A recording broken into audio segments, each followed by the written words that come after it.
Lionel Messi അതുപോലെ തന്നെ Cristiano Ronaldo ഇവർ രണ്ടുപേരെ പറ്റി സംസാരിക്കുമ്പോൾ ഒക്കെ ഫുട്ബോൾ ലോകം രണ്ട് ചേരികളായിട്ട് ഡിവൈഡ് ചെയ്യപ്പെടും അല്ലെങ്കിൽ വിഭജിക്കപ്പെടും. അപ്പം നമ്മളിൽ പല ആൾക്കാരും പല ചേരിയുടെയും ഭാഗമായിരിക്കാം, ഇതിൻ്റെ ഒന്നും ഭാഗമല്ലാത്ത ആൾക്കാരും കാണാം. അപ്പം എൻ്റെ വീഡിയോസ് നിരന്തരം കാണുന്ന ആൾക്കാർക്കറിയാം ഞാൻ ഏത് ഫുട്ബോൾ ക്ലബിനെയാണ് സപ്പോർട്ട് ചെയ്യുന്നത്, അതുകൊണ്ട് തന്നെ ഞാൻ ഏത് ചേരിയുടെ ഭാഗമാണ് എന്നും പലർക്കും അറിയാം. അപ്പം ശരിക്കും പറഞ്ഞു കഴിഞ്ഞാൽ മെസ്സിയുടെ ഒരു പേഴ്സ്പെക്റ്റീവിൽ ചിന്തിക്കുകയാണെങ്കിൽ ഞാൻ എതിർ ചേരിയിൽ ഉള്ള ആളാണ്. എങ്കിലും മെസ്സി അർജൻറ്റീനയ്ക്ക് വേണ്ടി കഴിഞ്ഞ വേൾഡ് കപ്പിൽ ഒറ്റയ്ക്ക് സ്വന്തം ചുമലിൽ അർജൻറ്റീനയെ കൊണ്ട് നടന്ന് അവസാനം വേൾഡ് കപ്പ് വരെ നേടിക്കൊടുത്തു. എന്നിട്ട് ഈ ഒരു വേൾഡ് കപ്പിൽ 39ാമത്തെ ഈ വയസ്സിൽ ഈ ഒരു വേൾഡ് കപ്പിൽ ആരും പ്രതീക്ഷിക്കാത്ത സമയത്ത് അർജൻറ്റീനയുടെ ആദ്യത്തെ 2 മത്സരങ്ങളിലും അർജൻറ്റീനയെ ഒറ്റയ്ക്ക് മുന്നോട്ട് നയിക്കുകയാണ് ലയണൽ മെസ്സി.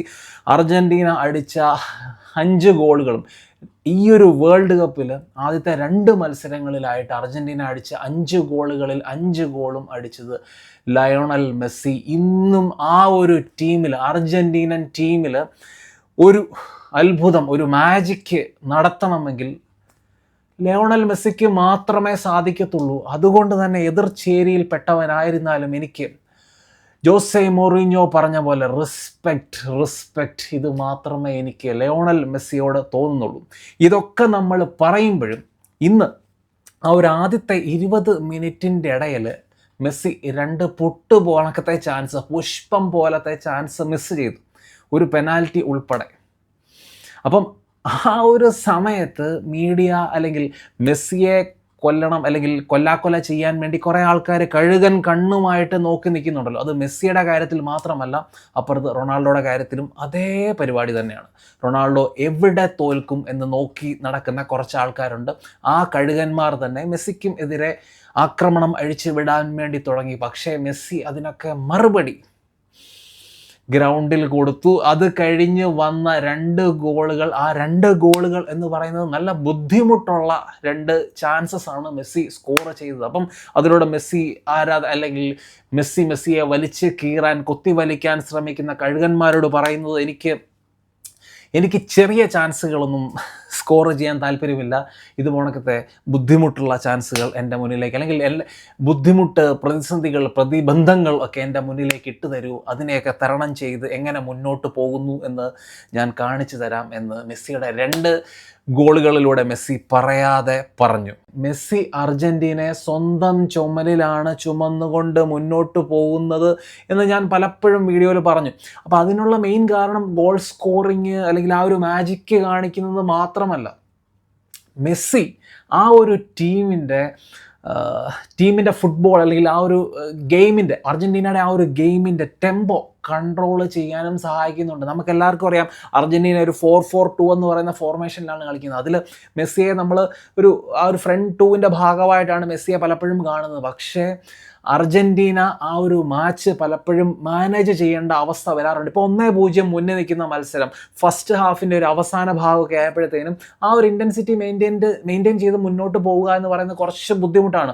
ഈ ഒരു ഓസ്ട്രിയക്കെതിരെ അതേ ഇൻറ്റൻസിറ്റി ഫസ്റ്റ് ഹാഫിൻ്റെ അവസാന ഭാഗത്ത് മെയിൻറ്റെയിൻ ചെയ്ത് മുന്നോട്ട് പോകാൻ കുറച്ച് അർജൻറ്റീന ബുദ്ധിമുട്ടിയ സമയത്ത് മെസ്സി ഡ്രോപ്പ് ചെയ്ത് ഡീപ്പറായിട്ട് മിഡ്ഫീൽഡിൽ വന്നുകൊണ്ട് ആ ഒരു ബോൾ സർക്കുലേറ്റ് ചെയ്ത് പൊസഷൻ കൂടുതൽ കീപ്പ് ചെയ്തുകൊണ്ട് ഗെയിമിൻ്റെ ടെമ്പോ ഒന്ന് സ്ലോ ഡൗൺ ചെയ്ത് ഒരു ഗെയിം ഒന്ന് തണുപ്പിക്കാനായിട്ട് ഒന്ന് സ്ലോ ആക്കാനുള്ള ഒരു ശ്രമം മെസ്സി നടത്തി. അപ്പം അങ്ങനെ ആ ഒരു മാച്ച് നോക്കുകയാണെങ്കിൽ മാച്ചിൽ പല സമയത്തും ആ ഒരു ഓസ്ട്രിയയുടെ ഇൻറ്റൻസിറ്റി, അവരുടെ ആ ഒരു ഫിസിക്കാലിറ്റി ഇൻറ്റൻസിറ്റി ഒക്കെ മാച്ച് ചെയ്യാൻ അർജൻറ്റീന ബുദ്ധിമുട്ടുന്ന സമയങ്ങളിലൊക്കെ ഗെയിം കൺട്രോൾ ചെയ്യാനായിട്ട് മെസ്സി ഡ്രോപ്പ് ചെയ്യുന്നുണ്ട്. അപ്പോൾ അത് പലരും ആ ഒരു മാച്ച് ശ്രദ്ധിച്ച് കണ്ട പലർക്കും മനസ്സിലായി കാണും, പലർക്കും ഈ ഒരു സാധനം അറിയത്തില്ല. അതുകൊണ്ടാണ് ഞാൻ സ്പെസിഫിക് ആയിട്ട് പറയുന്നത്. അപ്പോൾ ഇങ്ങനത്തെ 2 കാര്യങ്ങൾ ഉള്ളത് കൊണ്ടാണ് ഈ ഇപ്പോഴും മെസ്സി തന്നെയാണ് ആ ഒരു അർജന്റീന ടീമിൻ്റെ നെടും തൂണ് എന്ന് ഞാൻ എടുത്തെടുത്ത് പറയുന്നത്. അപ്പോൾ ഇന്നത്തെ അർജന്റീനയുടെ മത്സരം ഓസ്ട്രിയക്കെതിരെയായിരുന്നു. ഓസ്ട്രിയ എന്ന് പറയുന്ന ആ ഒരു ടീമിനെ നമ്മൾ നോക്കുമ്പോൾ, അല്ലെങ്കിൽ അവരുടെ ഒരു പ്ലേയിങ് സ്റ്റൈലിനെ കുറിച്ച് നമ്മൾ പറയണമെങ്കിൽ ആദ്യം തന്നെ നമ്മൾ അവരുടെ കോച്ച് റാഗ്നിക്കിനെ കുറിച്ച് നമ്മൾ സംസാരിക്കണം. റാഗ്നിക് എന്ന് പറയുന്ന ആ ഒരു മനുഷ്യൻ, ആ ഒരു ജർമ്മൻ ഗീഗൻ പ്രസ്സിങ്ങിൻ്റെ ഉപജ്ഞാതാവാണ്. പുള്ളിയുടെ ഈ ഒരു ഗീഗൻ പ്രസ്സിംഗ് ആണ് യർഗൻ ക്ലോപ്പ്, അതേപോലെ തന്നെ തോമസ് തുക്കൽ, നാഗൽസ്മാൻ, ഇങ്ങനത്തെ പല മാനേജർമാരും അവരുടെ സിസ്റ്റത്തിൽ ഇൻവോൾവ് ചെയ്യിപ്പിച്ചിരിക്കുന്നത്. അപ്പോൾ ഇങ്ങനത്തെ പല അപ്കമിങ് മാനേജേഴ്സ്, അതേപോലെ തന്നെ എക്സ്പീരിയൻസ്ഡ് ആയിട്ടുള്ള ജർമ്മൻ മാനേജേഴ്സിനെ സംബന്ധിച്ച് അവർക്കൊക്കെ ഒരു ഇൻസ്പിറേഷനാണ് റാഗ്നിക്ക്, പുള്ളിയുടെ ഗീഗൻ പ്രസ്സിംഗ് ഒക്കെ. അപ്പോൾ അതുകൊണ്ട് തന്നെ ഈ ഒരു റാഗ്നിക്കിൻ്റെ ഓസ്ട്രിയൻ ടീം എന്ന് പറയുന്നത് അവർ ഭയങ്കര ഫിസിക്കലായിട്ടുള്ള സൈഡാണ്, ഭയങ്കര ഫിസിക്കൽ ഫുട്ബോൾ കളിക്കുന്ന സൈഡ്, അതേപോലെ തന്നെ ഓഫ് ദ ബോൾ മരിച്ച് പ്രസ് ചെയ്ത് ബോൾ വിൻ ചെയ്യാൻ ശ്രമിക്കുന്ന സൈഡ്. അപ്പോൾ അങ്ങനത്തെ പ്രത്യേകതയുള്ള ആ ഒരു ടീമിനെതിരെ അർജന്റീന എങ്ങനെ എഫക്റ്റീവായി എന്ന് ചോദിച്ചു കഴിഞ്ഞാൽ, അർജന്റീനയുടെ ആ ഒരു യൂഷ്വൽ ഗെയിം, അർജന്റീന സാധാരണ കളിക്കുന്ന ആ ഒരു പെട്ടെന്നുള്ള ക്വിക്ക് ഫുട്ബോൾ, 1-2s കളിക്കുക, പെട്ടെന്നുള്ള 1-2s, പാസിങ്, റണ്ണിങ്, ഇത് ശരിക്കും ഇവരുടെ പ്രസ്സിങ് അത്രയും എഫക്റ്റീവ് ആക്കാതിരിക്കാനുള്ള മെയിൻ കാരണങ്ങളിലൊന്ന്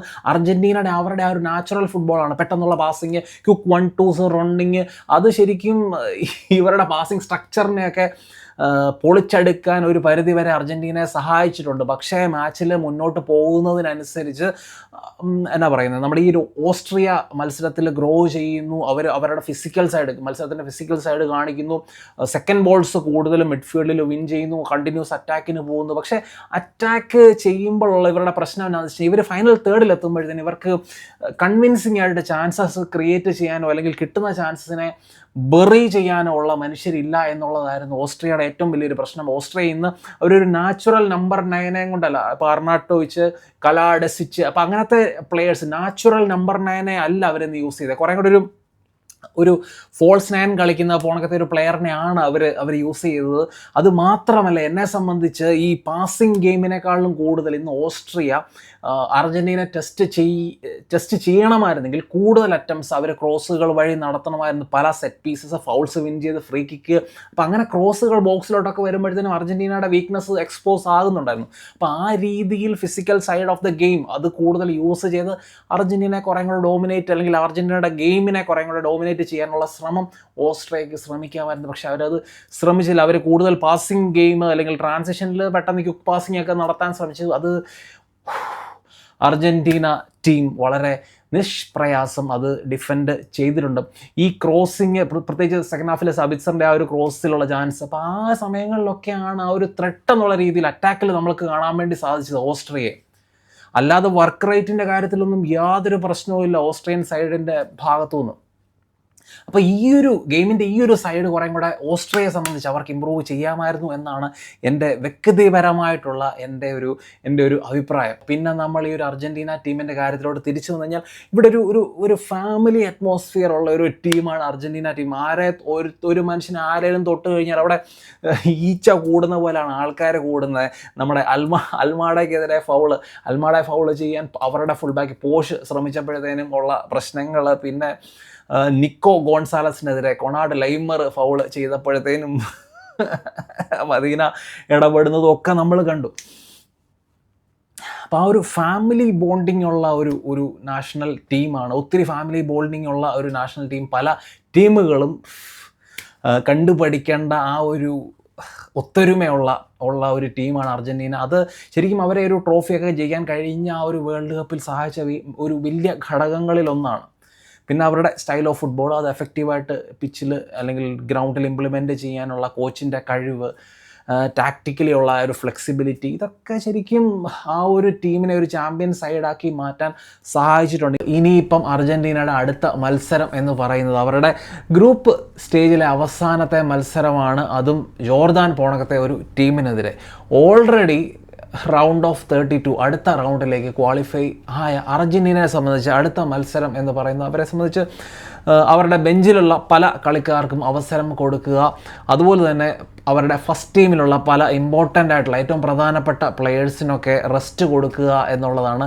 അതിൽ ഏറ്റവും പ്രധാനപ്പെട്ട പ്ലെയറായിട്ടുള്ള മെസ്സിക്ക് റെസ്റ്റ് എന്താണെങ്കിലും അടുത്ത മത്സരത്തിൽ കിട്ടും എന്ന് തന്നെയാണ് എൻ്റെ പ്രതീക്ഷ.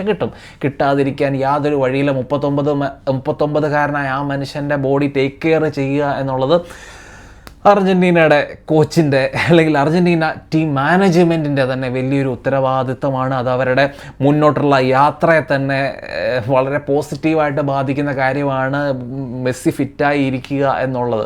അപ്പം നമുക്ക് എല്ലാവർക്കും അറിയാം ഇന്നത്തെ മത്സരത്തിൽ കുട്ടി റൊമേറോ അവരുടെ ഡിഫൻഡർ ഇഞ്ചുവേർഡ് ആയിട്ടുണ്ട്. അപ്പോൾ അതൊക്കെ കാണുമ്പം എന്താണെങ്കിലും പല പുതിയ പ്ലെയേഴ്സിനെയും ബെഞ്ചിൽ ഇരുന്ന് വിശ്രമിക്കുന്ന പലരെയും നമുക്ക് അടുത്ത മാച്ചിൽ ജോർദാനെതിരെ കാണാൻ വേണ്ടി സാധിക്കും. അപ്പോൾ ഇതൊക്കെ പറയുന്നതിനിടയ്ക്ക് ഇപ്പം ശരിക്കും ഈ ഒരു വീഡിയോ ഞാൻ റെക്കോർഡ് ചെയ്യുന്ന സമയത്ത് ഫ്രാൻസ് ഇറാഖ് തമ്മിലുള്ള മത്സരം ആ ഒരു ഹാഫ് ടൈം വരെ ആയിട്ടുണ്ട്. അപ്പം ആ സമയത്താണ് ഞാൻ വേറൊരു കാര്യം ഓർത്തത്.